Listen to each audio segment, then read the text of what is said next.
Alors, pour ceux qui connaissent pas, les petits jeunes peut-être, je sais pas, pour ce qui est du compteur de vélo, hein, celui-là là, donc il est à pile et il suffit de mettre un capteur à la roue. Alors la difficulté, c'est justement, alors là c'est pareil, c'est David, c'est Sunshine sur Facebook, alias La Bidouille sur YouTube, qui m'avait fait ça. Il m'avait fait un adaptateur ici, en imprimante 3D.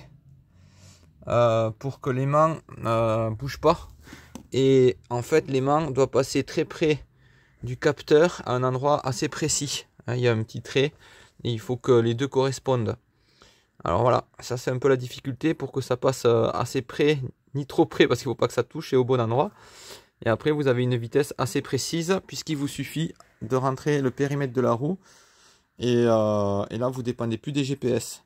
Alors pour le périmètre de la roue, le mieux pour moi, c'est vous tracer un petit trait à la craie ici, un petit trait par terre sur la route. Vous faites bien correspondre, et en ligne droite, vous avancez peut-être 2, 3 tours complets.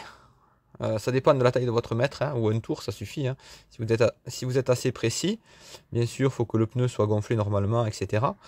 Et après, quand vous retombez donc au niveau de la route, le trait blanc que vous aviez fait de nouveau pile poil contre la route, vous retracez un petit trait à la craie et vous mesurez la distance.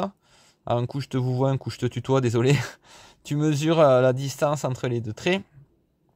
Et voilà, tu as ton périmètre de roue assez précis, plus précis que la formule de Pierre.